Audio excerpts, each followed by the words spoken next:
Hey everybody, welcome to the mrextrodin Talks podcast. Hi. Not alone, I'm with Tibello and I'm with, should I call you BuckMeister? Is it Yeah. Buckmeister? That It's my brass string. Let me hide it. Okay. No, thanks for joining us, bro.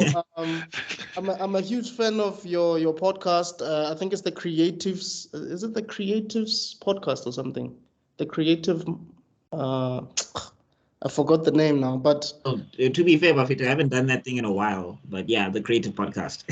I love it, man. I love it, and I appreciate what you're doing, man, for us blurs in the country.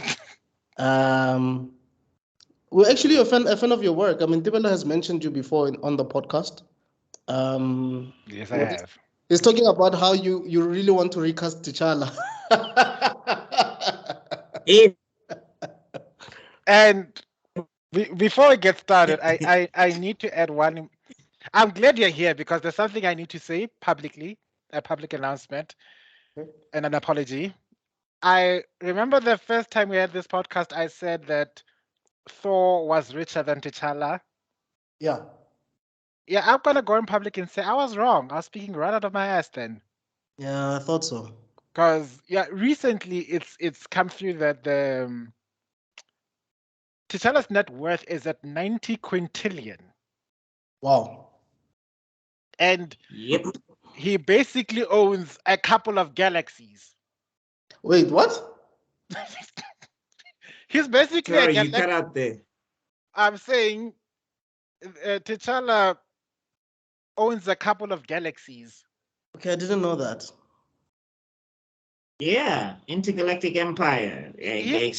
Yeah, he's basically Palpatine, but without being evil.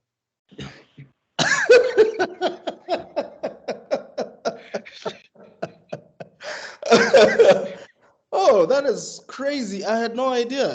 Because it kind of sounds like Kang the Conqueror then, but a good Don't version. know about this guy. Why do you think I want to?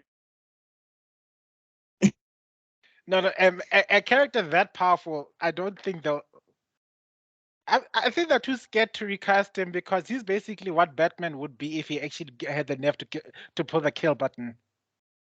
Oh, yeah. No, but I lost you a Disney bit loves there. money. We know what they are. Oh, sorry. I'm saying Disney loves money. We know what they are. So Facts. what it's fine. Yeah, look, but they've been making a lot of bad choices as of late, eh? Are you guys gonna watch the Marvels movie that's gonna be coming out?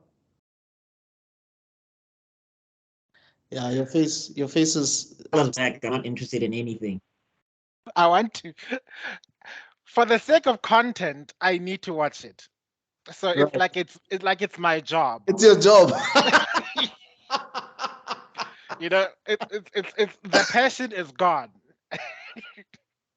Yeah, look, and Brie Larson is not everybody was feeling her as Captain Marvel. We liked her in Endgame, but we didn't really. Did you guys like the Captain Marvel movie? I mean, it was okay. It was not really the best movie. Funny enough, I think Eh, no. Let's call that movie what it is. And basically, it was one long as trailer for Secret Invasion. No, not Secret Invasion, but Endgame. Because you remember? No. The reason I'm talking about it is because that's where the scrolls come in. Oh You'll yeah, never hear about them, yeah, and it features a lot of for a movie that has to do with Miss Marvel. There's a lot of Nick Fury involved, right. and we never hear about the scrolls again up until what? Secret Invasion. Actually, that disaster of a movie, the one with Mysterio. Oh, Spider-Man something some from home. Far from home. Far Far From from home. yeah, yeah. That's the next time we hear about the scrolls. Because Nick Fury is in it. We see So them in we see them in One Division. They also WandaVision. Oh yeah. You're right. I don't remember seeing them in WandaVision. Were they there? Yeah, Monica. She's, thanking the white woman for enslaving the whole town.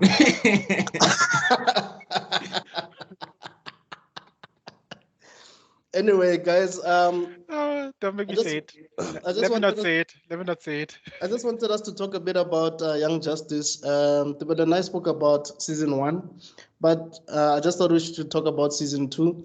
But we can talk about other things as well. It's not really limited to just that one topic. But yeah, look, um, the first thing I want to say about season 2 is I feel like it's season 3 instead of season 2. The reason I'm saying that is season 1 introduced us to the characters, and we were just getting used to, seeing these characters interact with each other, becoming a team. All of a sudden, it's 5 years later. People are grown. Some people are no longer part of the team. And obviously, the first thing that you're looking for is that same team on different missions. But all of a sudden, it's so many other characters that are being introduced. Some you don't even know. You see Batgirl. You see, is it Bumblebee? You see the new Robin, which is cool. I like that. You see, yeah, no, there was a lot. You don't even know where Aqualad is. What were your thoughts about that? Your first impressions when you saw the second season? What did you guys think? Yeah. So I completely lost. Yeah, I thought it was cool. I had some issues with because they butchered some of my favorite. Watching the show so much, like Static for his whole origin is changed. Sorry, you're breaking up a bit. Note. Is it? Yeah. Oh, can you hear me? Can We you hear can, me? but you're breaking up a bit here and there. I don't know if it's the network or can you maybe try just the audio version? Maybe we can see if that will. Oh, let. I know it's not cool for the recording, but maybe if I turn off the camera, maybe the bandwidth will be better. Yes. Is it does it sound better now? It's Keep glitching from my side. keep talking a bit. I was saying that I did catch up to that season. It's just that some of the characters that I like, they didn't do them well, in my opinion. So that's why I was kind of like, Which characters? on Young Justice season 2. Can you give us an example? Static, for example, like Static, and they didn't capture what made that character that character. Like he barely tells jokes. He's always the one joke he tells for some reason, which was never an issue in the comics, and like he barely gets any real shine. And I'm just like, Dick Grayson gets to make all the jokes he wants, but Static just has to be on the side and just one joke. I need a girlfriend. I need a girlfriend. I was like, Buffett. And then also,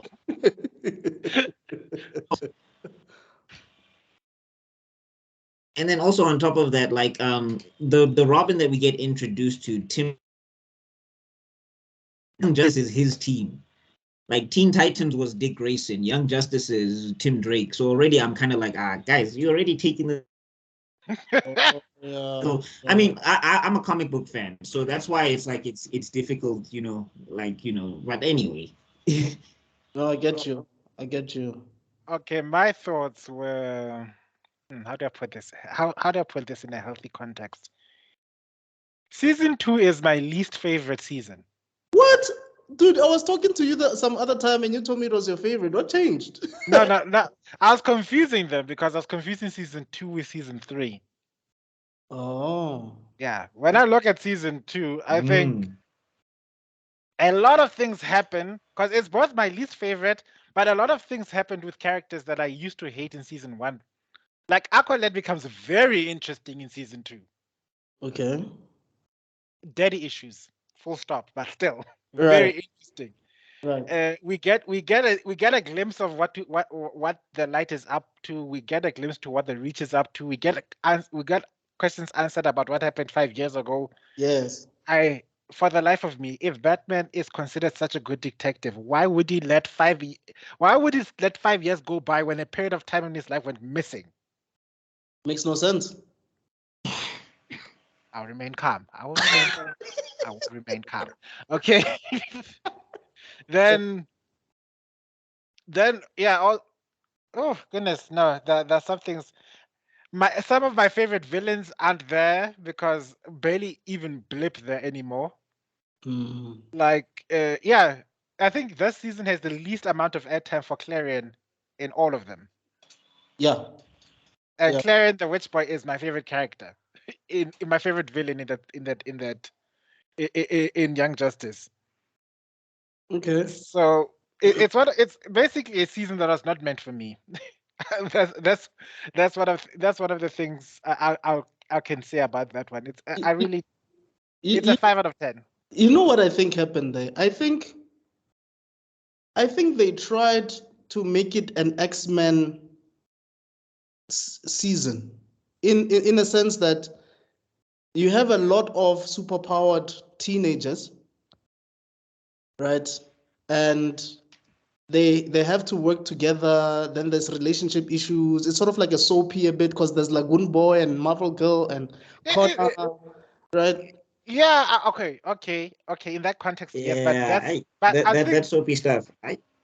But that's more season 3 because that's where you see the metahumaning. Right. That's where I really saw the X-Men copy and paste thing. Season 2 is more like if you took a reality show and then squeezed it with superpowers and then added a dash of The Bold and the Beautiful. Because he's not wrong, because every week over something, and I'm like, guys, every week it's a relationship issue. I'm like, guys, come on, you're superheroes. Red Arrow is depressed. Every 2 look, weeks. he's been checking up with this person. Oh no, they have a kid. It's But can we talk about some of the good things though? I mean, next thing you know, it's going to be one family. It's the Morocco family. It's like, guys, this is superheroes. I don't need drama every week. Oh yeah. Okay. I'll come to the one thing that also had me laughing a bit because, like, there's this part where Superman is now treating Connor, Superboy, like he's his brother, and I'm thinking, no, bitch, that's your son. I think he's in denial. He doesn't want to accept that's your baby. Half of your genes are yours. The other half are Lex. Lex is the mom. He doesn't want to accept. He doesn't want to accept reality. Brother for what? You had a child, which was also weird because. It's also weird because he's like, he's Superman. Like, bro, you can do anything. I don't understand why this is a problem for you. Exactly. It's the mama. It's the baby mama. He sees too much of his mama in him. I think he just didn't want to tell Lois that, look, I have a child somewhere. I had a child I did not consent to. I have a child with Lex. But he didn't consent, Buffett. Do you mean to tell have issues? Come on. And you know, Lois was going to run it in the Daily Planet. Did I send you that video? Which video? Where they said that Clark and Selena must do the level best to keep Bruce and Lois away from each other. Why? Because Bruce, with his hacking skills, and Lois with her journalism skills, would end up ruining the world. That end up ruining the world? Yes, every single government secret will be spilled into public media because Bruce would hack. Oh yeah. And then Lewis would run the story. Yeah, look, if Bruce worked for the Daily Planet, the Daily Planet was gonna be one of the most lucrative businesses of all time. Doesn't Bruce own blow the it up? Doesn't Bruce own the Daily Planet? That building won't see tomorrow. Yeah, I think he owns the Daily Planet. You remember in Batman v Superman, it's like, wait, don't I own that one? What a dick. Oh, speaking of that, can we just step a bit into what DC's is been up to and what James Gunn is doing? So there's a guy called David Coswet or something who is now gonna be the new Superman, and they're working. Corin Sweat, I think, something like that. Yeah, dude looks like Henry Cavill, by the way. FYI, Lies. I'm telling you, Thicken lies. I'm telling sending. I'm going into Google's right now. Square head. What's gonna happen? Let's see this. Let's see this. Okay, what's his name? just say Superman Legacy Cast. Superman Le 2025 film. Let's see. He looks like a young Henry Cavill, bro. Yeah, but I mean, the yeah, if he had anorexia, he does look like him if he had anorexia. Yeah. A lot of people are complaining about his weight at the moment. He needs food. He needs. They'll give him beef and biltong, and then he'll have 6 packs tomorrow. Like in Hollywood, they don't even waste time. But unfortunately, he'll be sharp. I want to believe, but this is not my bay. No. Come the movie, you'll change your mind. I'm sure they've got whatever growth hormone they need. And also, there's rumors that Wonder Woman 3 is in the works, and people are like, "Why are you doing a Wonder Woman 3 if you're changing your Superman? What's the point? You're confusing everybody." I don't think they're doing that. I think Gunn came out and said they're not doing that. So I don't think that's happening.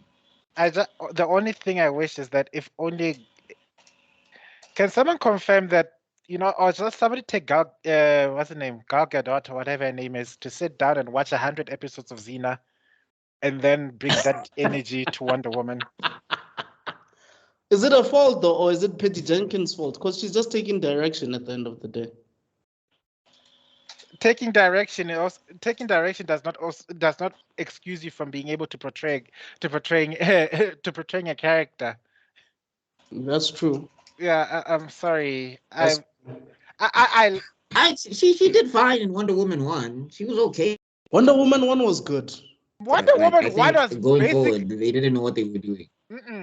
Wait, no. Wonder Woman 1 is basically Moana with war.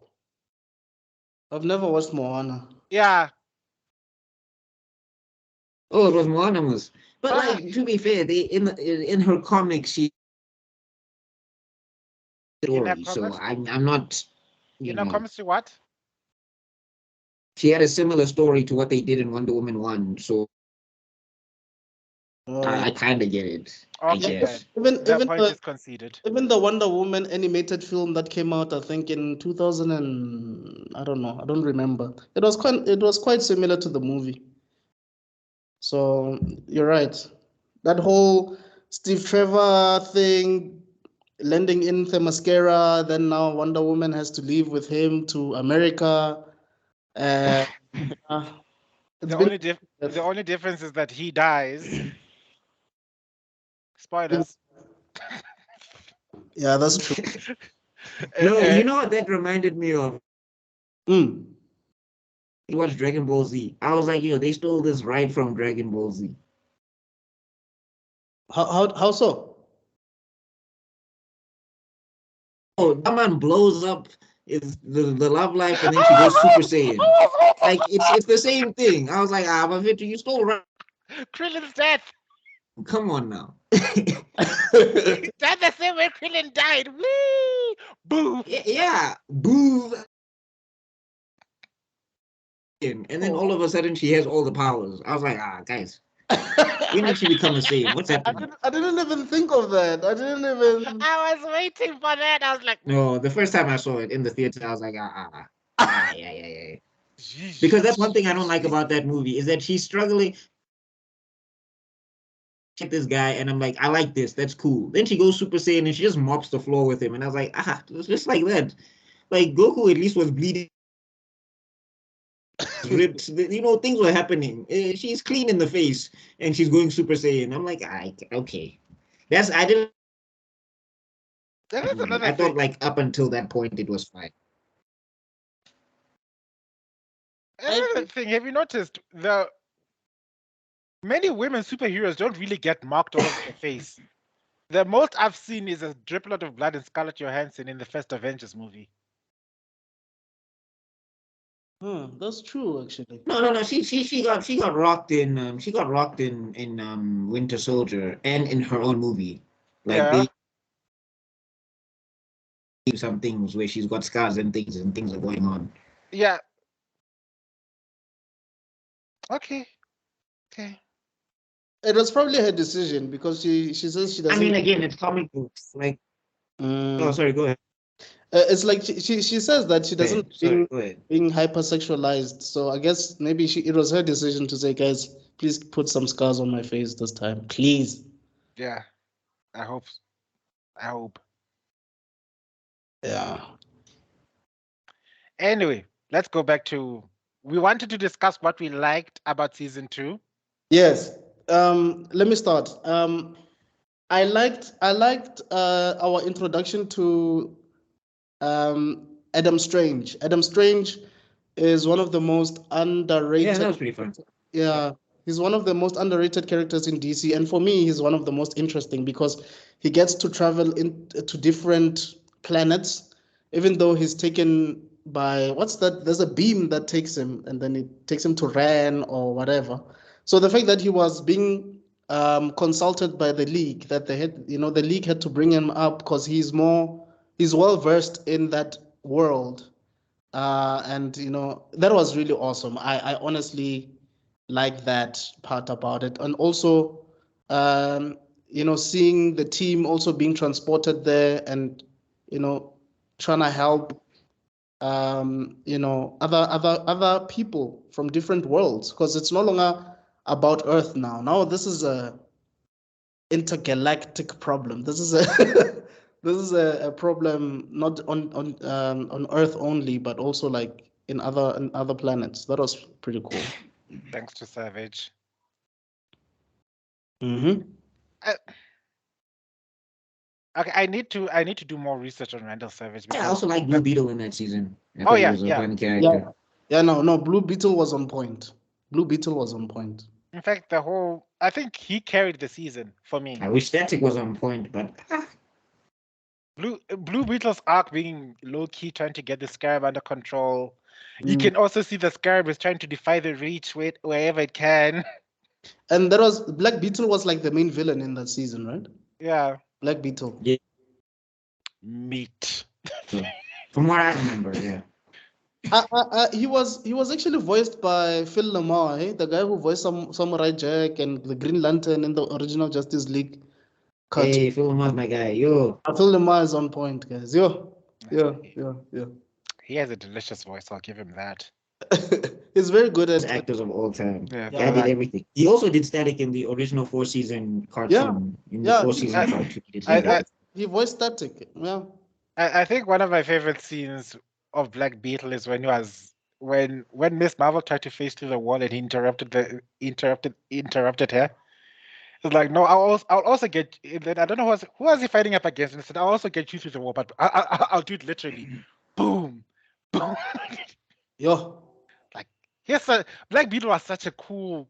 I'm evil for the sake of evil villain. You know what I mean? Yeah. You don't. You don't need a tragic backstory. I don't need to find out that your wife died 5,000 years ago and now you made it everybody's problem. Right. I don't need. I'm sick and tired of people Thanosing villainy. You know what I mean? You don't want the deep villain. You don't want the deep one. You don't want the deep one. The deep villain with the backstory. The deep villain comes from the whole sympathy for the devil trope. It was good back then when John Milton wrote his book 100 years ago. It's played out to death now. It's overdone. It's overdone now. Yeah. So Blue Beetle. No, I get that. Sometimes you just want somebody that the people can punch. I can tell you as a writer, like sometimes we get tired thinking of deep villains. Yeah, somebody you can laugh and then the hero punches them and it's the end of the story. Exactly. You know, let evil be exciting for him. It's because there are characters where they love being evil because they get to do all the things society doesn't let us do. And it's our outlet to be the maniacal madman. I want to blow up the world because it's fun. You know? Oh, That- look. that's why people like the Joker so much. Yeah, the Joker is the embodiment of anarchy, but you'd find other people like the example I always fall back to is Palpatine. You, no matter how hard you explain it, Palpatine is evil for the fun of it. Yeah, because he can. And he is having the time of his life. I'm yet to see. You remember when he was fighting Yoda? How is that guy still alive though? How is he alive? I'm confused. The power of the dark side. How? Did you watch I the think movie? I think after They after said the somehow he survived. There's your answer. Somehow. I think after the mess that Ryan Johnson did in the Last Jedi, they had no because he killed Snoke. Snoke, I'm sure, was supposed to be the main villain, but because Ryan Johnson decided to kill Snoke, it's like, dude, what the hell? So Oh, that's now we have to bring back Palpatine. you know what the funny thing is? I was in this very room the last time we spoke about Snoke and Palpatine in a podcast, and and, and we still got the same answer. Like, no, Snoke is the one child. It's like that problem child nobody wants to talk about, because he's that middle child that went off and rebelled, and then he's out there selling drugs, and the family doesn't talk about him up until they have to talk about him because now they have to Sonny build. in The Godfather. You remember? Yeah, Is it Sonny? No, not Sonny. Who's that guy? Fredo in The Godfather. Nobody talks about it. well, I've never watched The Godfather, so Oh, okay. you'll Oh, need to fill me up. Snoke became Fredo straight. Yeah. But because in the first one, in what's this? A Force Awakens. Dude got stabbed and like what happened to the Force? That's my question. I'm like, aren't you a Sith master or whatever? How do you get stabbed? Is these movies like How don't you? that would never happen to Vader? Okay, I know they're trying to imply that his arrogance was so extreme he never would have imagined his own student betraying him, which is exactly the opposite of what every Sith Lord teaches. So you can see that it's not a Sith Lord. The Sith Lords are all preparing their students to kill them eventually. Right. So it's all about that. It's like they're always training the next. They always know who's gonna kill them because they know when you're ready, I'm dead. Didn't you read about Palpatine and Darth Vader? Snoke? Because that's not what happened with.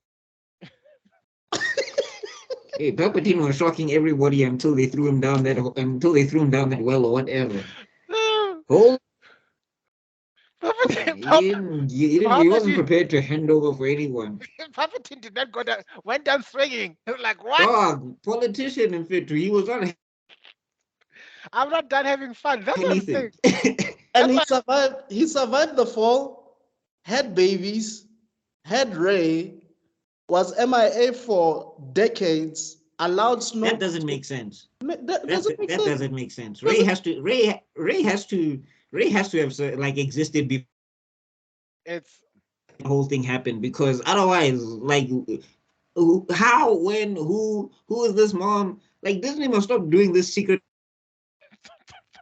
We don't know who these parents are. I'm confused. No.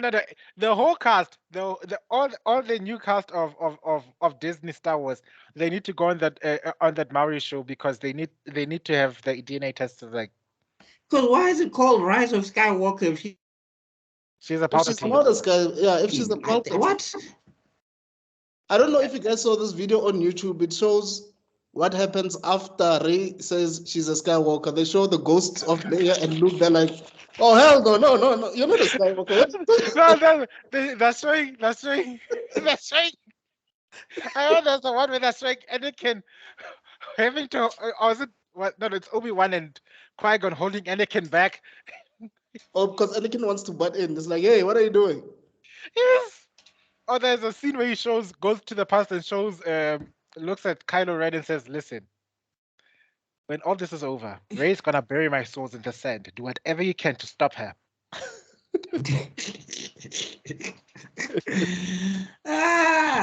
But hey, yeah, no, they're messing up these. That's another thing that I'm sick of with Star Wars. Like, I think, I mean, we'll get back to Young Justice season 2 in a second, but I just think with Star Wars and everybody has to be this special what to have what, and I'm glad they tried to fix it a little bit, but I'm tired of like. If you go to the comic books, they don't do this whole thing of you have to be a Palpatine or a Skywalker or you have to be this specific bloodline or what to have the Force. It's a Force. Like, this is why Finn should have been a Jedi. I'm so confused as to why they didn't make him a Jedi. It doesn't make sense to me. To this day, I am still bitter about that. Finn should have been a Jedi. Sure, they could have had Rey. Rey and Finn could have both been Jedis. It could have worked perfectly. Why didn't you get? Ooh, don't get me started. You see, this is why they should also bring Mace Windu back. Because for me, Finn could have been the next Windu. He could have been easily the next Windu. Okay, because no. remember, with this sequel trilogy, the other thing with this sequel trilogy is that, like, guys, you can have 2 Jedi in a movie. Like, you have the prequels where there were 10,000 of them. Like, I don't understand why you need one. It must be the one. There must only be one. It's like, guys, just find another lightsaber. You give him and are you telling me in a galaxy of billions of life forms, in a galaxy of only one Jedi emerged suddenly? Makes no sense. And then are you gonna tell me after, once again, in a galaxy of billions of life forms, there was only one Jedi temple, and only one of these?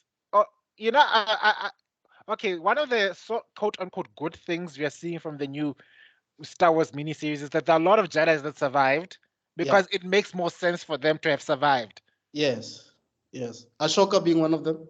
Yeah, well, Ahsoka's always going to survive. I refuse to believe the truth that was going to get slaughtered by his own master. And then, of course, they're trying to make the games canon. So whatever the Jedi's name from the games is. Sorry, you cut out there? They're making the game? They're making the games canon as well. So. All right. Which, that's weird too. Because I guess Starkiller can't be canon. Oh yeah, he's too powerful. Like, there's no way. Oh wow. Oh wow. Is it? Oh wow. No, that man is OP. He is. I'm not familiar with Starkiller, but the name itself sounds. Yeah. Literally, he forced vaporized a couple of soldiers. What? It's in the no, like that whole thing that you see in Rise of Skywalker when Rey takes down a plane. He does that times 10. He does that to an entire Death Star Destroyer. Battle cruiser using the Force or whatever. It's insane. Wait, I'm guessing he's not canon. Is he a Jedi or is he a Sith? He Sith, then Jedi. Then he moved to being a Jedi, something like that. What? Yeah, because then Vader betrayed him, and then he wants to go kill Vader, and the plot is confused. It's him. Oh no, there's some Jedis that cannot make canon. In fact, I think there's some games that cannot make canon, but it's the games they got once they got the IP. Those are the ones that they're trying to make into canon because the whole speech about Palpatine coming back from the dead, it was released in a game and then they put it in the movie, and I was like, oh, okay. Yeah, I wanted to tell them to go screw themselves with the biggest. I really wonder how George Lucas feels about his IP. Hey, well, from what I've heard, he's not happy. The thing is he also does things where it's like, but why are you doing this? Like, George Lucas will also introduce things, and I'm just like, why did you introduce that? Like for example, midichlorians. Yeah, the midichlorians. Asking for any explanation to how the Force works. Yes. No, we don't care. They push hands, they do something, they backflip, and they train. It's fine. I don't need to know these cell what. It's the midichlorians. Who cares? And it's the fact that no matter how hard you try, in fact, the one weakness of all Star Wars movies, including Disney, is that nobody can sell a love story. Yeah. No, that whole thing. I know people will be in the original trilogy between Han and Leia. They did it well. Did they? But you get to the prequels, and it's just like, fall in love with this guy. How did this guy ever stand a chance at all? But at a point, it seemed like Leia was confused because she kissed Luke, and we're like, huh? Yeah, foreshadowing of the Targaryens are here. If only we knew. I would go back in time and tell them, if you remove Oh, not this, the Game of Thrones, right? we will not get the incest. You know, it would have been interesting if Kylo Ren was actually Luke and Leia's child, and that's why, and that's why, No, No, that's why he's no, no, no. no, no, no, no, no, no, Yeah, no, whoa, no. chief. I come against you. Where's the Bible? Alright. There's a Bible nearby. I must no, rebuke the no, spirit. no, no, no, no. There it Hear is. me out. It is. Hear me out. Be Hear me gone. out. Be gone. Thou foul demon. Hear me out. Hear me out. Hear me out. Like, All right. like, I honestly don't understand how Kylo Ren is so obsessed with his grandfather's legacy, Joe, with the Vader's legacy. Well, I mean, okay. here's one of the things, man. I just think with the sequel trilogy, I just think, well, I mean, they've said this. They didn't plan it out. And it's just like, I mean, this was not hard. Like, I don't think you needed to, I don't do the previous trilogy again. Because if you look at it, it kind of hits the same beats. It's kind of like the same, they have to discover. Yeah.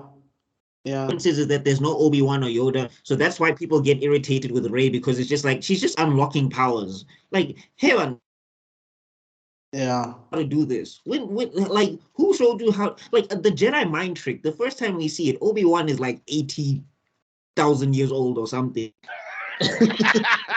Old, and he's gray, and he's doing it. Rey just decides, today I'm going to Jedi mind trick people, and it's just like, but with what context? Where did how? she You just found out today you're a Jedi. Did she? No, whether you found out today or not, maybe you find out today. It's one thing. When did she know that Jedi's can do that? Did someone say Jedi? Did someone, when she was living in that backwater planet or back desert planet, and up here and just tell them, listen, girl, the Jedi used to make people do things by just talking to them. You know, like going to there's no precedent. That's the word. You see, it would have made sense if Rey was also able to see ghosts, but we don't know who she's actually seeing this entire time. And we're just speculating that it's Obi-Wan or Anakin or whatever. It would have been.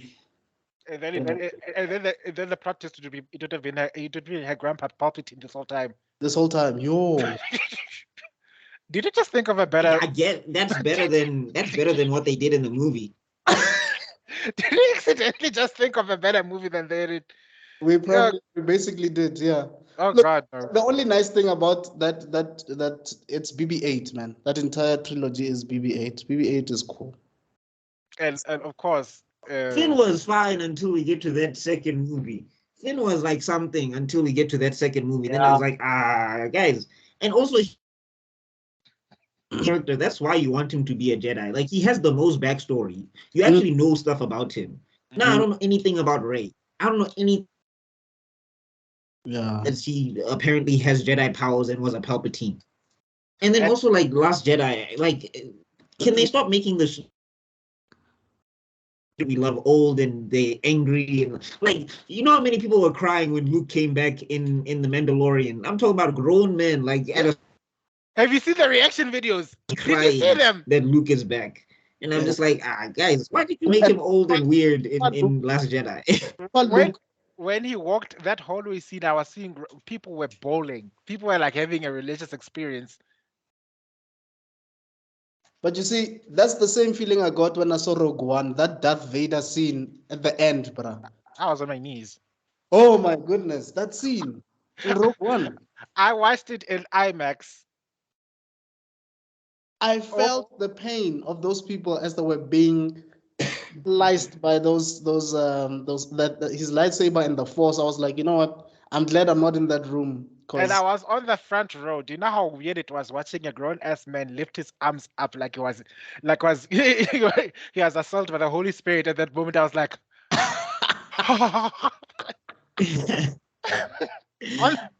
I'm so glad nobody thought to take out cameras back then and record me and everything, because it would have been viral for all the wrong reasons. Like, look at this fan worshipping the I understand. I understand. I jumped out of my seat literally when Cap actually wielded Thor's hammer. I lost it. I was like,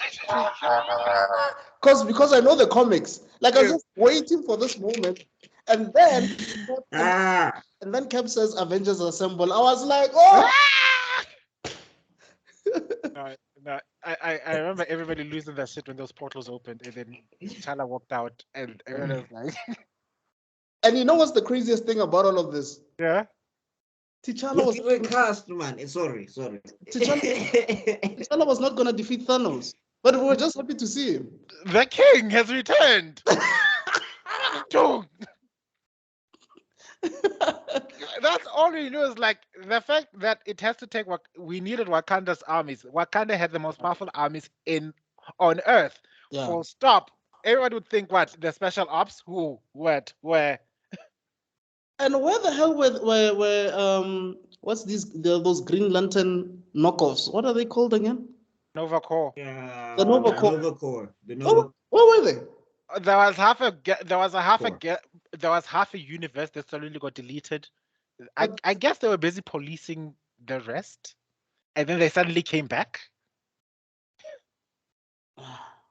Remember, one of the things I know about the Nova Corps is that for them, Earth is beneath their notice. Then why send a member of the Corps there to protect it? Oh, they only sent one after, I believe, the Phoenix happened and deleted one of the planets. Oh, after that whole thing. Are you talking about like? Are you talking about in the comic? Yeah. In the movie, they haven't touched on like the Nova Corps for real. For real, no. Like they only showed up for like 5 seconds in Guardians of the Galaxy, and it wasn't even that like people like or whatever. It was just a bunch of ships doing a shield thing. But in the comics, I think what happens is, from what I can, there's one called there's two Novas. Yes. So there's Alex. I think there's Alex. Is it Ryder or? Yes. Who's kind of something like that. And I know there's Sam Alexander.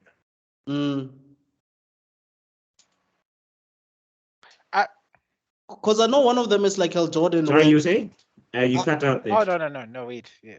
I'm still trying to think. I'm saying one of them is kind of like Hal Jordan, in a sense that there's a sort of like an Eben Sur type character who crash lands on Earth, and and this guy finds him, and then obviously he's introduced to the Nova Corps through this guy who's about to die. Yeah. And I was like, what?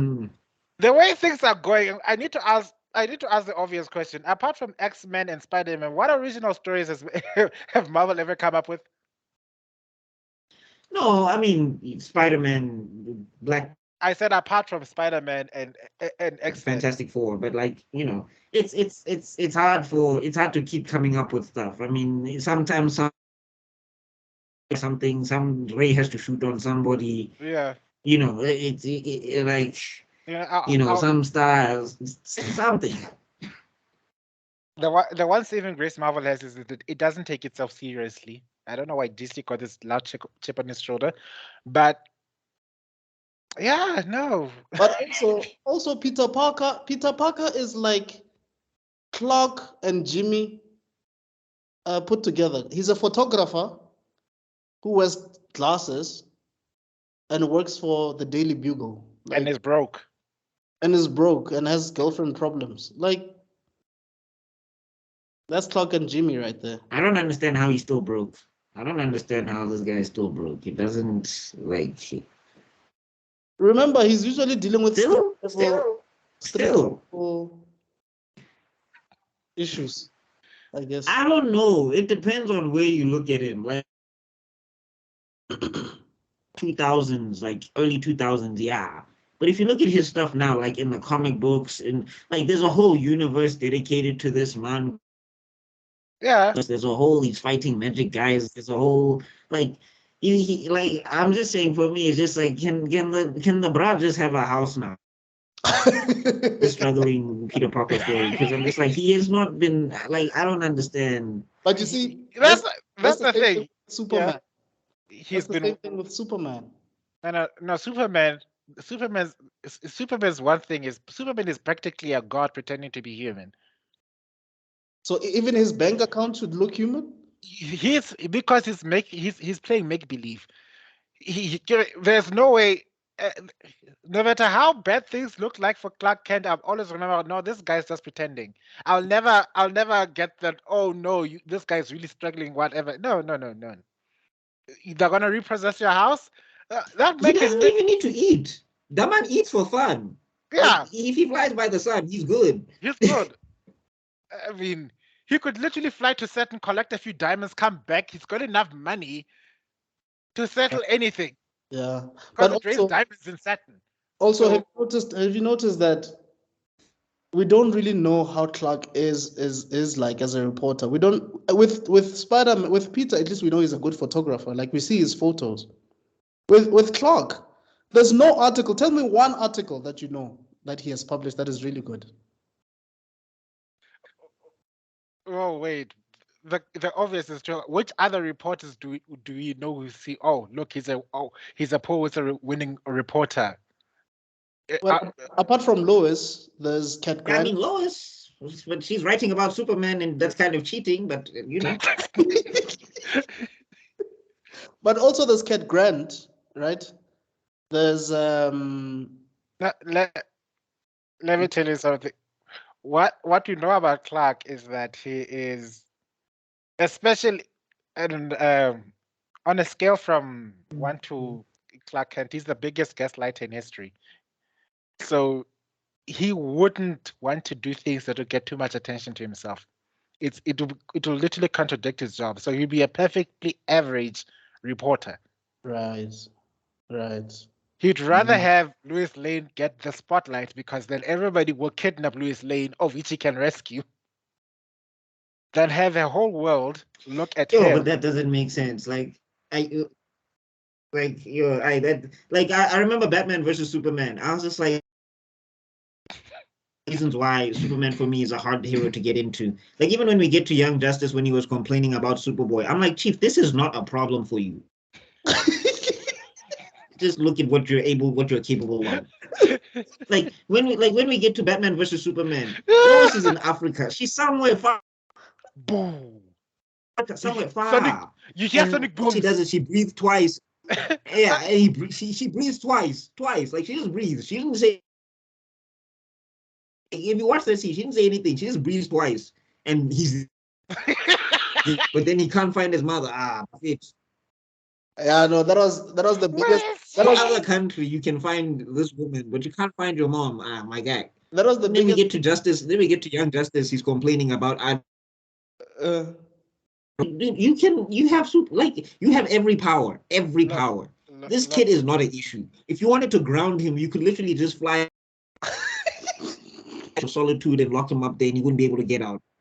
Like, what are we talking about here?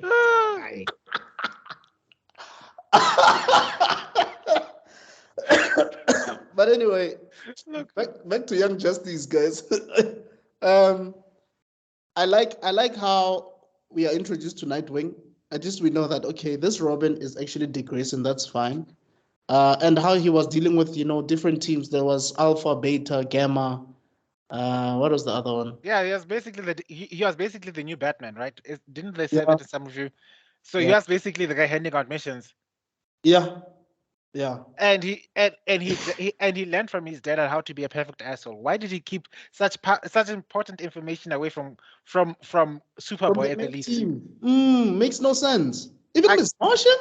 No. I can understand Miss Martian because she was going through things in that season. Let's face it, she was going through. Yeah. I'm gonna scramble your mind. I'm gonna go full Phoenix issues. Yeah. I lost my boyfriend. I'm dating a fish. Do you remember what she did to that alien, bro? Those aliens. Is it a Croatian or whatever? Yeah, whatever they're called. I think she fried his brain or something. Yeah. And Beast Boy was like, "Yo, sis, what the hell did you just? Are you okay?" And then she does. Everybody was going through things like that's. I think that's one thing with Young Justice for me is that sometimes they feel like, where's the superhero stuff? I'm like, yeah, okay, this. I don't need sadness all the time. I like your Like just to perspective. touch on season 3. One of the things that turned me off from season 3, just a little. The fact that they were like, Beast Boy is here, but Beast Boy has depression for the whole. I was like, my guys, the whole like. That was season 4, no? I think That that was season 4. He has for the whole time. The whole time.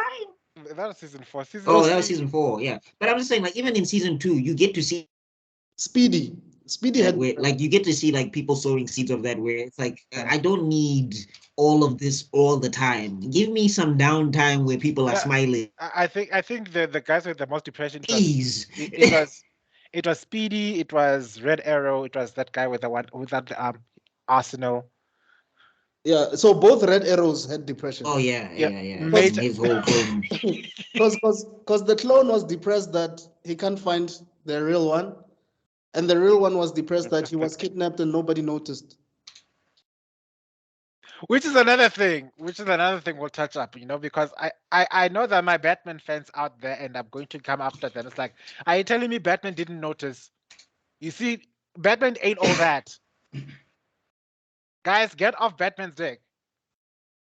Yeah. That's all I'm asking. Let's relax, Inyana Chief. You can already see that because he's a secondary character in the show, he doesn't have all his power. He's been detective powers. He's been super nerfed. The same with Superman, but still, Superman. Same with Wonder Woman. Yeah. What is Wonder Woman doing there? The big three in this. I mean, Sportsmaster sometimes he's handling some of these heroes like as if they don't even have powers. You're like, whoa, wait, no. And when that's animation, you gotta give the animators a break. They can't think of everything. They're like, we just wait. No, we need to. Like, what can you do? No, just something must happen. But guys, the show is called Young Justice. Not Magic Justice. blast him to the side. It's fine. It's Young Justice, not Justice League. Whatever. So it makes sense that we wouldn't focus on the top 3, even though we don't know what the hell they're doing. I mean, no. There's one criticism I really need to bring to light. You find out that the super evil underground organization called the Light, and that didn't just manage to beat you. They used you like puppets for 2 seasons. And then when you get back to your senses, you leave it to the kids to figure it out. No, that doesn't add up. Because I think the top 7, or rather the lineup that was from the Justice League animated series, because it was Hawkgirl, it was Green Lantern, Jon Stewart, Superman, Batman, Martian Manhunter. Am I leaving anyone? I think those were the 6, right? Oh, and Flash, I think. Yeah. And Flash. So my thing is, are you telling me that these guys go missing and then they become fugitives in several planets and it's not a matter of urgency? No, we'll take care of that in 5 years' time. We'll leave it to the next presidential election. No one is consulting people like Dr. Fate and The Question and Green Lantern even. You're asking too many questions. These animators are just like, we need these kids to punch and kick each other. Something must happen. But you see, that's the problem that comes with writing yourself into a corner. That being said, my favorite scene is when Aqualad reveals that it's not he didn't really betray them after all, and they managed to infiltrate the Light, and then they have this wonderful father and son moment. Yeah. Where he deals with his daddy issues the way most people want to deal with their daddy issues. Right. Now that was a favorite standout episode of season 2. Yeah. And then after that, I was like, I guess we're done. And then I was like, nope. We're gonna watch. We're gonna see Kid Flash disappear. Yeah. I had to look it up because I had some people commenting that technically Kid Flash is supposed to be faster than Impulse. Yeah. In the No, well, supposed to be the fastest Flash like ever. Like now, like he's in the comic books, he's done things. A lot of Wally West fans were like very mad. They were just like, I don't understand why he's so slow in Young Justice, because in the comic books, this dude outran Death. Apparently, yeah. What? himself. Yeah. Apparently, he ran in space or something, and What? like apparently he's just been moving of light casually. So why is this such an issue for him or whatever? I No. guess. Who discovered the Speed Force? Was it Barry or was it Wally? Technically, Jay Garrick. Yeah. Technically, Jay Garrick. Jay Garrick discovered Oh. it first, and then it went to, and then Barry Allen just involved it himself. It's complicated. You know, the more I think about it, the more my head hurts. But and then then and then that's how that happened, basically. Who was using the treadmill? Was it Barry? Barry was using the treadmill. No. The Flashes can use the treadmill. I don't read a lot of Flash, but like from what I've read, I remember that any of them, as long as you can move at the speed of light, then you open. Yeah. It's nonsense. That's why like DC sometimes they lose me with characters, because I'm just like, these guys are so powerful. How are they getting?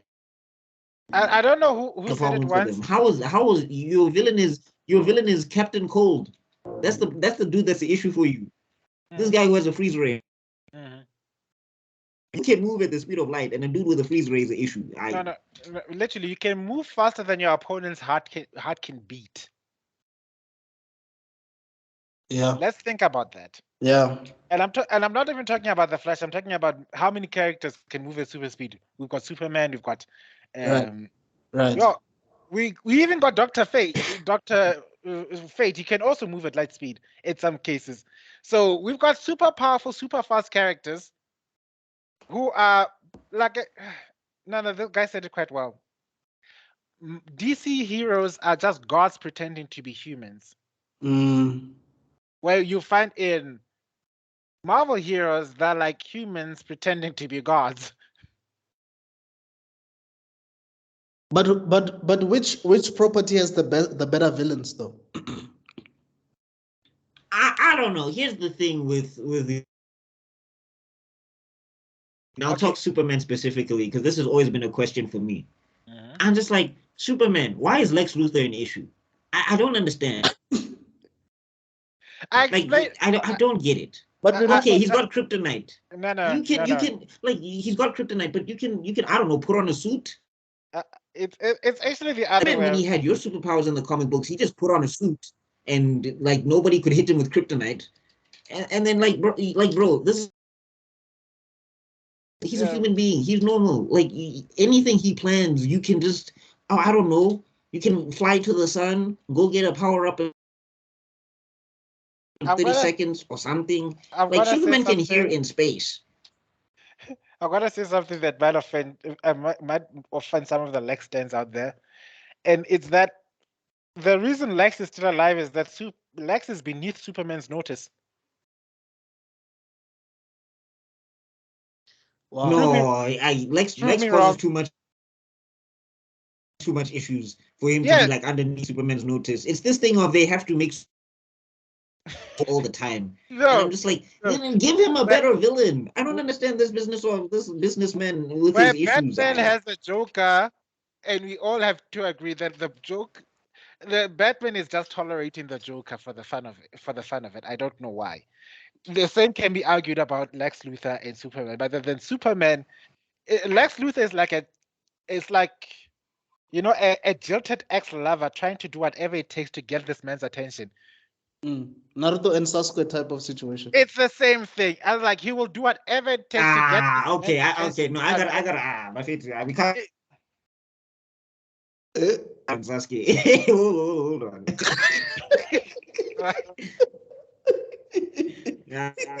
No. And also, I gotta push back a little bit on Batman, simply because I'm like, Batman gets tired by 50. He has to go to sleep. Maybe he wants to deal with the Joker, but he's tired. Superman, like every time Lex Luthor is having a plan, Superman can just be like, "Hey, what's this guy doing? X-ray vision. Oh, you planning something? Jail." Like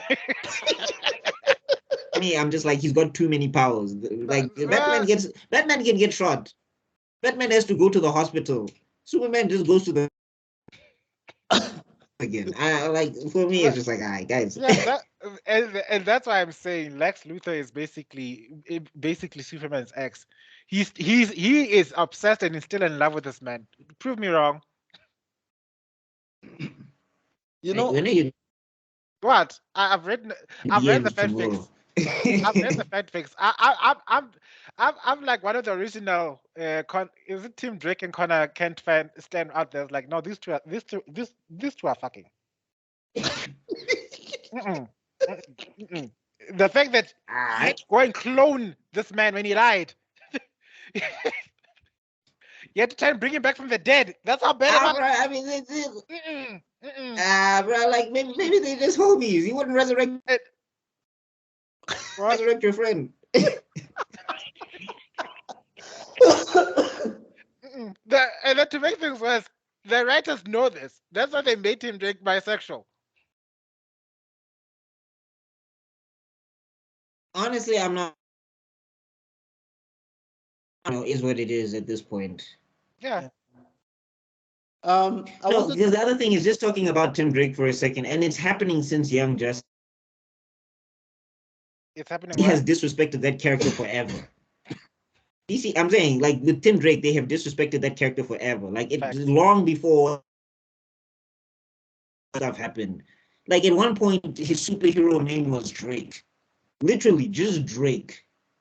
Which is call me on my cell phone. And then he became Red Robin at a point. I think he's Red Robin now, isn't he? No, like first he was like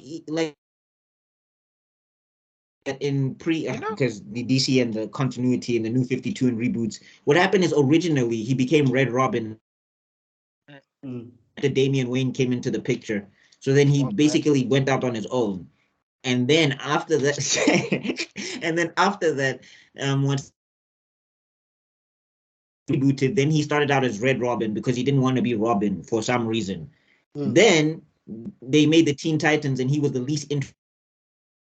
The Teen Titans, and they had a character the least interesting on the Teen Titans in the New 52.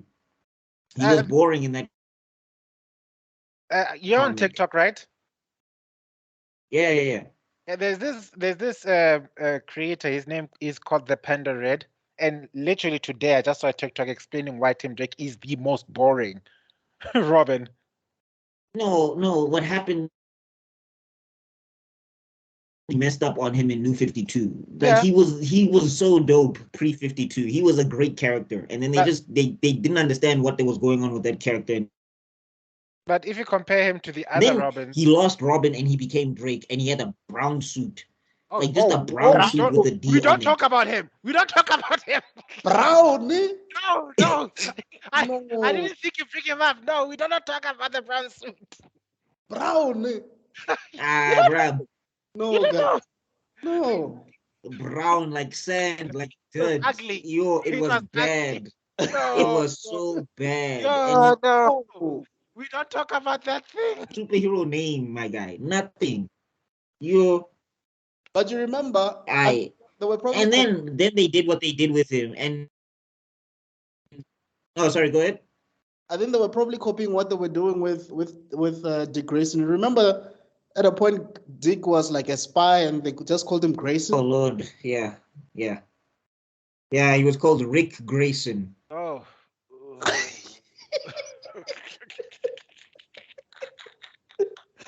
It's like I feel like calling these guys that Damien used when he drew a fake mustache on himself. It's all the cringe is coming back. I feel like it's thanks to writers like Scott Snyder and Tom King and Grant Morrison, maybe Jeff Johns. Mm-hmm. that are really trying to save DC, man. Like, otherwise, that company in terms of the comics, it would have died a while back. It was circling the toilet. Oh, and Tom Taylor, yeah, Like, because he's busy with Nightwing now. yeah. But otherwise, Okay, wait. What else did you want to? Are there any No, other things? like my thing, I think, is that with DC is that sometimes I'm just like, but you guys already you needed. Like the reason why Tim Drake being by bothers me is because I'm just like, on that team, he had a guy called Bunker. Do you guys know Bunker? Know who Bunker is? No. So he's a gay dude that has the power of making bricks. So basically, it's like a Green Lantern or whatever, but that's the only shape that he can make. Okay. And like they haven't used this guy since. Of course. He had like 12 issues of a comic with Tim Drake, and he was actually a nice, fun character. And then they just, this guy is not important anymore. I was like, but if you need the guy who needs to do the things, this is the guy. Like, I don't know why you have to change Tim Drake. It's the same. We can argue for Things Polaris that they made to Tim Drake, it's not working. Oh, is it North Star? North Star is gay. Is the Alpha Flight, right? Oh Yeah. Yeah. North Star is with him, no? No, well, they don't know what to do with any of the X-Men, honestly. Well, let's They just keep dying and coming back every week. But North Star is part of Alpha Flight, is he not? Isn't he the leader of Alpha Flight? No. Also, he was in Alpha Flight and then he joined X-Men, kind of like Wolverine. Yes, and then there was Wiccan and Hulkling that also were together. Yeah, but that's Young Avengers, right? Those ones aren't so bad. I enjoyed their story. They're the cutest couple. I was obsessed over back in my day. They're so Guys, cute. Am I wrong to think that Marvel is pushing Young Justice so hard that's why it's sort of messing up everything? Because they introduced Hulkling in She-Hulk, the last episode, and obviously we've been introduced. No, that was Sakaar. That's a different guy. Oh, Sakaar. That's the son of the Hulk. Sakaar's from Planet Hulk, right? Yeah. They Wait. Did Hulk have a baby? Badly. Yeah. Did I miss the? Oh yeah, he did. Oh, ew. You remember there was World War Hulk. I remember had a man bun. Like I don't know what was happening. Yeah. Look, ish. Well, I don't know who the Hulk's wife is. It was all over the place. How did it even? I've got so many questions. Like, no. Yeah, and he grew up so fast, eh? Because in episode 2 of She-Hulk, Hulk is going to another planet, and then on the 6th episode, he already has a teenage son. Marvel doesn't know what they're doing. I don't get it. Do any of them know what they are doing? That is the question. Who knows what they're doing now? God, it's a mess up there. No, you know what? I think it's only Image Comics. Even if you get to Secret Invasion, I'm just like, I didn't even watch it, but the things that I'm hearing, I'm like, Nick Fury doesn't know what he's doing. Nick Fury's it's like they ruined it. And like that's one thing in Captain Marvel where I was like, that guy made a big deal about his eye patch. If you remember, he made a big deal. Yeah. Scratch. Like the last time I trusted someone, I lost an eye or something. You trusted the cat? The space cat? Like that. Wait. Whoa. The space cat. You know what people don't fail to realize is that if you look at those, people are busy commenting about how 20 years of movies made this whole phase, was it 3? The one that ended with Endgame. That whole thing was a cinematic, whatever. But it also means that 20 films worth of plot holes that we can look at. And if you poke at just one of them, the whole thing comes crashing down. Yeah. No, but that was a big one for me. I'm like, who saw that and said that Nick Fury, the hardened liar, that is going to lose his eye to some weird space cat? Like no one said, "Whoa, guys, hold on." Not even Sam Jackson. Like Sam Jackson wasn't looking at the script and. But you got paid. You're gonna make me lose an eye to a cat. No, like, guys, we can rewrite this. Please.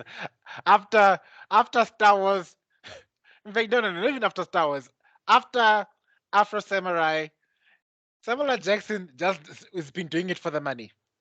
For fun. For fun. Prove me wrong. Ah, man, somebody could have said something like, yo, I mean, that eye patch was a big deal. For years, everybody was like, how did you lose this eye? And we were like, we're going to find out how you get a Captain Marvel, and it's a cat. Yeah, no, look, it, and he's the director of S.H.I.E.L.D., man. Like, you're thinking this guy has military experience. He's been through the trenches, you know. The one line that always resonates to me about Nick Fury is what Iron Man said about him in the Avengers. Like, it's Fury. His secrets have secrets. And that's that was the super shady, high level S.H.I.E.L.D. character I grew up knowing, because not to bring this thing up again, the Earth's Mightiest Heroes that used to play on the cartoon series, that Nick Fury was the Nick Fury I knew. Yeah. The one that, sure, he's fighting for the good guys, but you can't for the life of me telling me that he's a good person. Yeah. He has to be a necessary evil, like a Batman type of character. Who doesn't really trust anything or anybody. Exactly. You see, Batman doesn't trust anybody. Nick Fury is willing to use everybody. And that's the big dividing line. Nick Fury he will use you as a pawn to achieve his ends, even if his ends seem like it's a good thing for the world peace, blah, blah, blah, blah, blah, blah, blah. But he will use you and he will throw you aside when he's done with you. That's the Nick Fury I know. You will deal with the consequences on your own. Yeah, I mean, Gravitron only existed because of Nick Fury, because he wanted to find a way to make super soldiers. He's what you call that? That Hydra ended up having Iron Man technology because he reversed engineered technology he saw from the Iron Man armor that got leaked to Hydra. So it's Nick Fury just sees a means to an end, and that's why I love him in Earth's Mightiest Hero. In you don't get, like, from what I saw, people are saying that you don't get that feeling that this guy is a guy. It kind of feels like Nick Fury is just dying. And then also he's not even at the final confrontation. And it's just like, but you guys said that he was the main character. What do we do? I was waiting for it, at least a couple of helicarriers or something to take on a Leviathan. Anyway, let me not ask too many difficult questions. Yeah, look, if we keep talking about plot holes, we will not, like, this thing will go on for until we die, because nothing will get done.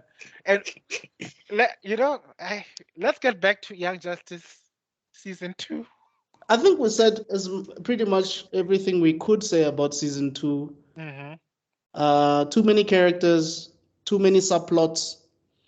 Character assassination. Yeah. Those subplots. Yeah. I think the only thing I was interested in was the Aqualad stuff. Outside. Yeah. That's the one thing I wanted to add, is like the Aqualad in this season, ironically, is my favorite character.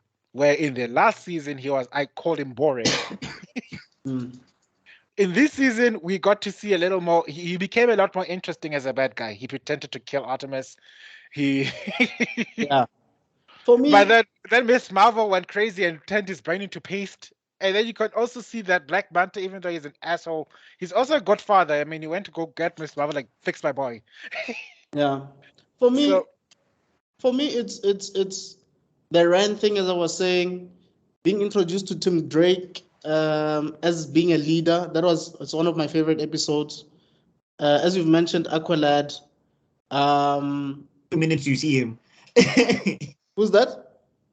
No, I'm saying for the 2 minutes you see Drake, he's cool, but then he's gone. That's what I was. It's just like, that was so disappointing. Guys, where is he? Why do such a small arc, an interesting arc, and then make him disappear? What's the point? No, you see, we've already got one guy that punches and kicks. We don't need another guy that punches and kicks for some reason. I don't know. And it's also that's what happens when they've got when you've got a roster of basically A-lister characters. Yeah. You can't say if you're going to have for the example I'll give it, if you're going to have a series that has 7 A level characters like the Justice League, for an example, right? Then you're going to have 7 episodes where each character has to be it has to be the focus of that particular episode. Yeah. Now, how many characters have been introduced in Young Justice that we didn't know about? As opposed to we don't have any resolution about what happened to the last characters. Right. We find out that Connor Kent and Miss Marsh are broken up for some reason.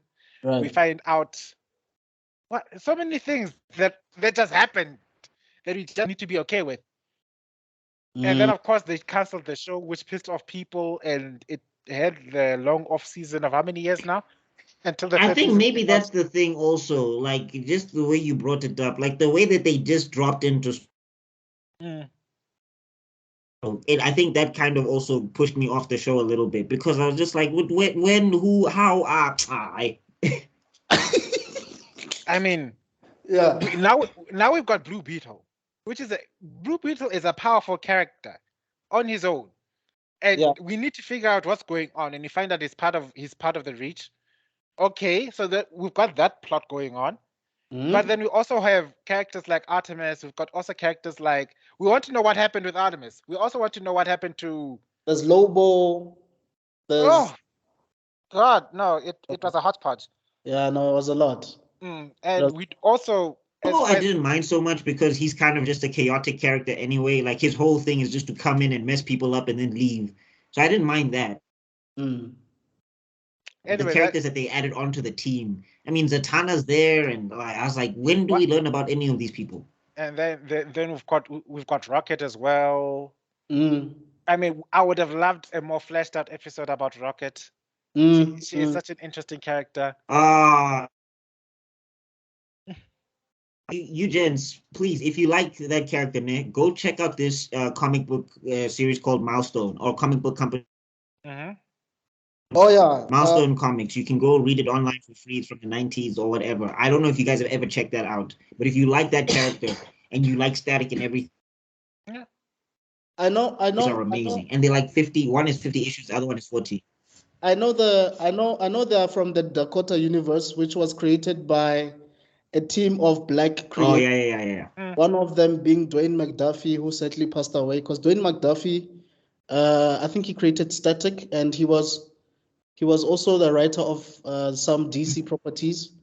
Some of the best episodes from the Justice League anime. Yeah. They were written by him. Dwayne McDuffie. They were written by him. Yeah. He also created like this long character bible of all the Dakota universe characters, like including Icon. You know Icon. So basically, who's this? Rocket. Rocket is a sidekick of Icon. Icon is that green caped black guy that Clark apparently. Yeah. Clark thought he was Kryptonian apparently. But Clark, whenever I meet someone super powerful, Clark will automatically assume that they're somewhat Kryptonian. Yeah. I mean, so you're saying the Milestone is for free? I know. I've seen. You can. It's like from the 90s. Nobody's like, so you can find it somewhere. Like I'll send you guys a link that you guys can go check. Okay. That stuff, but it's like 40, 50 issues, and the stories are amazing. Like it's all of that stuff that you love about comic books and everything, and it's just like put more of this into Young Justice. I would have liked to see more of this, but anyway, that's just me. Like I think it's a fine show. Yeah. I just think that they ask too much of the audience and that people are sad too many times. It's like, guys, I need some smile and yana, just a little bit. No. See, like I said, season 2 is my least, I think, favorite. Now that I've looked at it, and it's my least favorite. I think ironically, the seasons that have more to do with Clarion, and the seasons that have more that have to do with Darkseid and his relationship with Randall Savage. That would be like season 3 and season 4. Those are things that really become interesting for me. I think that's where I'll concede. But Because this season, season 3 touched a bit more on Granny Goodness, no? She was like the main villain there. And season 4, Zod. Not a bad pick. Yeah, and Zod was like the main villain in season. Granny Goodness is. Whenever I see her, she's fun. No, they always get her right. Yeah, no, they do. I know she was proper in season 3, bro. Oh God, yes, was proper in season 3. Okay, guys, is there anything you guys want to say? And let me just make an announcement quickly. For those that don't know, all 3 of us here are actually comic book writers ourselves. So I just wanted to make it clear. So if you hear us talking about plot holes and characters, and it's because we're writers. That's why we have issues with correction. Marvel, correction. You 2 guys are writers. I'm just working on a comic series, so I think I'm the student here in the circle of masters when it comes to writing. So I'm just learning from these guys, more or less. So yeah, that I'm getting there. I see plot holes everywhere. I'm sorry. Yo, Buck, do you want to say something about your comic that you're working on? What's it called? What is it about? Well, I'm working on a lot of things. But right now, the thing is the T'Challa fan comic. Oh, okay. The push right now is just to. So I got issue 1 out already on Webtoons. I'm shopping it around, showing stuff. I'm working on issue number 2 right now. I already got the cover done. Oh wow! Was that the one that you showed on TikTok? That's my, if people want to go to my page, or if they want to go to, it's on, like, I put it up on TikTok in an edit. Yeah. Gonna upload the cover as is with some music or something. And I loved also working on this. Oh, sorry. I loved it so much. That character design is really good, man. I saw it on TikTok as well. Oh, thanks, James. Yeah, no, I mean, it's just, for me, this guy's like he's my favorite superhero in Marvel, and I'm just like, people are just overlooking him because character as a whole, just because of an unfortunate situation. So I'm trying to get into the character a bit more and all of that stuff. Like, and I know people always clench up when I say this. They always get a little bit tight, but like, we didn't have a comic. We didn't have a comic. We didn't have a Comic-Con until 2018. Facts. Yes, that's true. That's true. That's a big deal. You and me, we've been watching these cartoons and reading these things for how long? And we only got a Comic-Con in 2018. Were you at the Comic-Con last year? Yeah. Did we meet? I went every. We were there, but when they canceled, but I've gone every year. I don't think we saw you, but we were there as well. But I see you were. Oh, Isan. Wait, you were there. You were there this year. I saw you.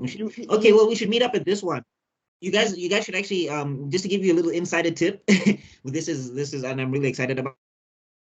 Yeah. And we can talk about it more tomorrow. But I pitched a show to Comic-Con, and they picked it up for 30 minutes. They're giving me a 30-minute segment. Oh wow! Here. So I'm very excited. Shout out! Very excited for that. Shout out! That's dope, man. I have to start getting ready for that. So, but basically, just to go back to my point, we didn't get one until 2018. Yeah. 2018, Black Panther 1 came out. Yes. And at that time, we never seen South African actors in a Marvel movie until that movie. Well, prominent, yes. Like, I don't think people are understanding what this character is actually done. Like, I don't think people understanding what T'Challa actually means. Right. And like the other thing is, for me, I'm looking at South African actors. Like, I was messaging some, not, like, of course they didn't, but I was messaging some of these guys. I was like, Buffett, you're superhero, king of a nation, what? Because like my pick is from Shadow or whatever on Netflix. I'm like, he looks like the guy. He should just be the character. They should just cast him. And also he's Zulu, so who's that? And no problem. Palance Dladla. Palance Dladla. Oh, have you checked out Shadow? Yeah. But I think even Abdul Kozabra. Yeah. Him as well. Because he has that. He's dark. He has that dark. I don't care who it is, but I'm just saying that South African actors. Yeah, I'm just saying South African actors, like, this is the time where you need to be in a Marvel movie, and this is the perfect role.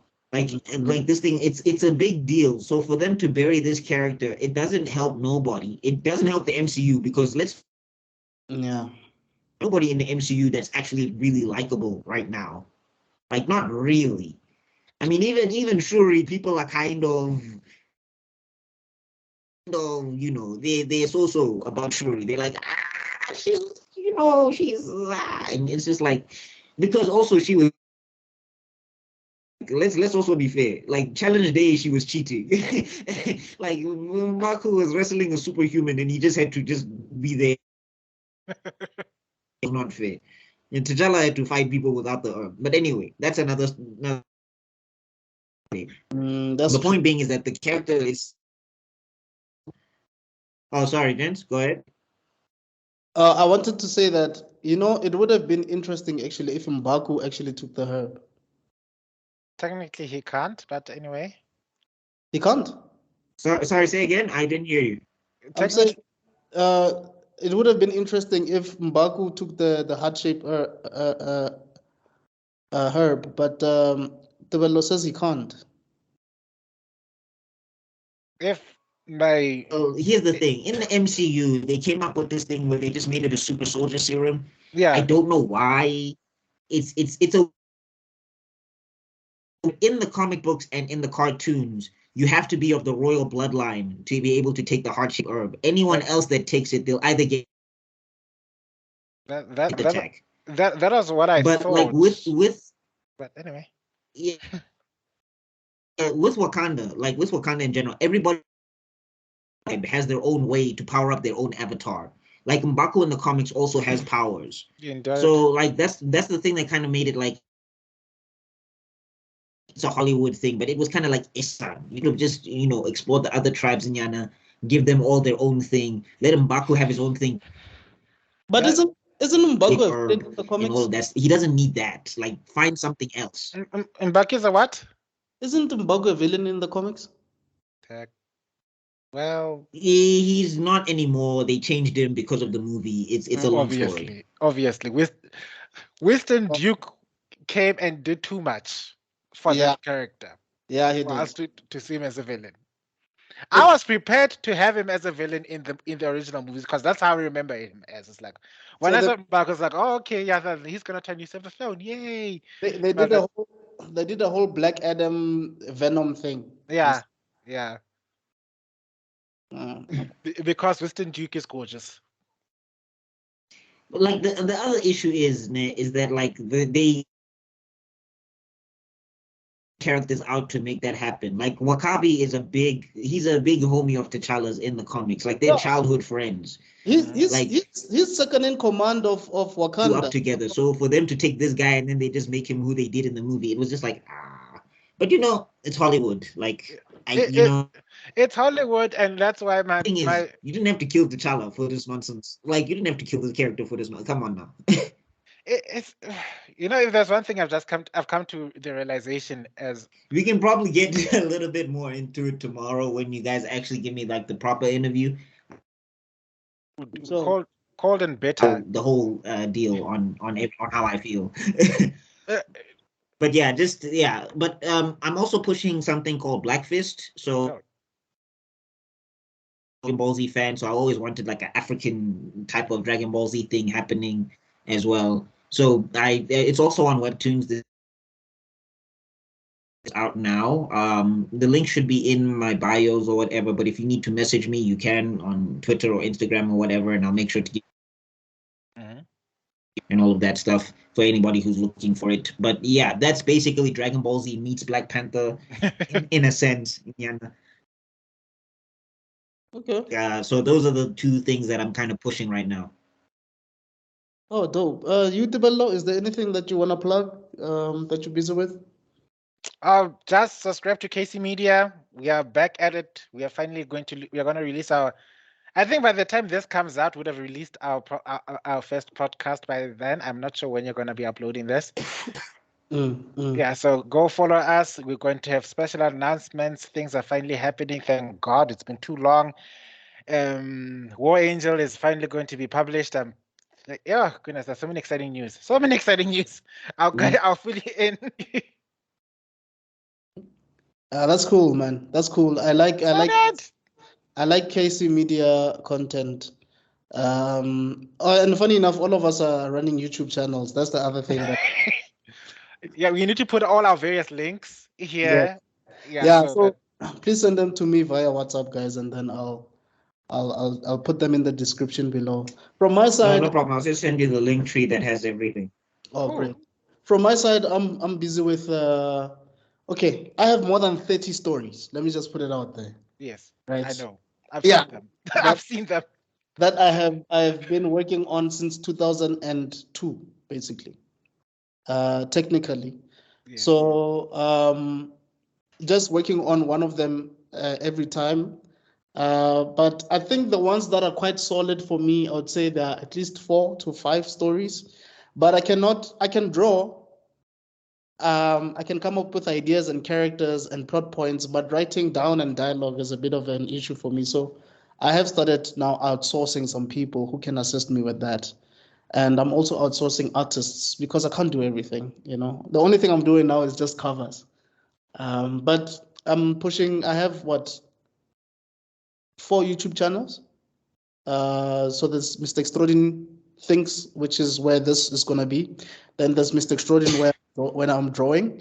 Then there's Mr. Extrodin Faith, where I talk about God. And then there's a Sam and Cam podcast with a friend of mine. So yeah, I'll also leave the links. This video is going to be filled with so many links. It's going to look like one of those. Link everybody. Link, all the links. In the description, you're just going to see. Yeah. Just one last thing. Okay. We're linking, Chief. We are linking. So we're agreeing that we're gonna meet at Comic-Con, all of us, right? Are we? I'll tell you when they give me my stage, and you guys can come meet me at the show thing that I'm doing, and and all of that stuff. Okay, cool. The last time we walked up to people on we walked up to people on a podium. We asked the most difficult questions, and it still traumatized them to this day. I wanted to get there. I wanted to tell Buck about it. Like Tewele and I last year, we asked Bill Masuku some hectic questions, and he was like, no more questions from you two. And I saw then I might have seen you guys. I saw from your channel you also interviewed him recently at Comic-Con. I think 2 months ago, 3 months ago, I don't know. Did you go to Cape Town? The Comic-Con? Yeah, I went to Cape Town. Damn, bro. I was there at Cape Town. Wow, man, that's amazing. Because I saw you also interviewed the Rainbow Nation guys, Rainbow Nation Comics guys. Yeah, Young Nelson. Yeah, the Rainbow Nation Comics people. I try to catch up with them all the time and push them. One thing I learned. I'm trying to push everybody's stuff. Anybody who will talk to me. One thing I appreciate about this country is that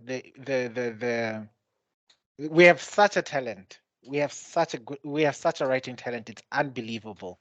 Yeah. And I think it's just time for people to just build the industry from the ground up. We can't just wait for somebody to help us from on high.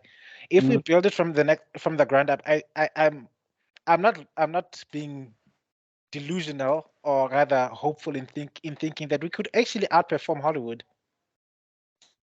We've got the skills. We have. Well, that's not hard. The only thing is that we just need better infrastructure. Like, I think one thing that's kind of an issue for Africans in general, for us to sell something, it has to make money outside first. Then it comes back here. Then it's popular. Then it's something. Like, I think issues that we have. So I think, like, one of the reasons why I'm going so hard on this T'Challa thing is because I think one of my favorite character is like it kind of showed that like these types of stories can sell.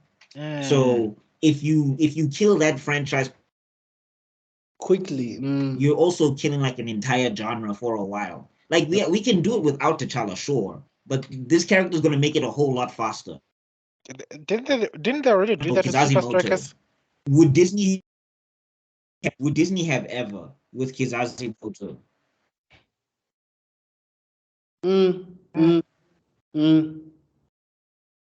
this man is coming with deep stuff. What? Today, people are coming with deep things. You mean writers? Yeah, no, I'm talking about the things they're talking about right now. We are really going in deep to the heart of the matter right now. Yeah. I love it. I love it. This we need to speak out, guys. So these conversations are quite important because there's a lot of us, man. There's a lot of us. There's people like Clyde Beach that Buck already. Yeah, no, they just need to pay monies, like and I think like, you know, not to just make this a long story short, I just think that Africans, like, it's only when something goes over, like, we need to break that stigma, yes, but sometimes you just have to play the game as is. No, my audience is overseas, so I'll just be like, I gotta help other people get to this audience that I have overseas, and then maybe it becomes an issue here. Because like somebody from Kizazimoto or whatever, they're only getting recognition now, and they've been in the game for 10 years, 15 years, some of them. Facts. And it's just like, that's wild to now people are only recognizing them now type of deal, you know? Like some of them, I only found them now, and I'm like, yo, you've been at this, and people aren't like sponsors. It's like, so, you know, I think one thing we have to just accept as creatives is that we have to play the game. Like, it's just like that's kind of why I'm excited about this show at Comic-Con, because I'm trying to get people to interact more with the artists. I'm trying, like,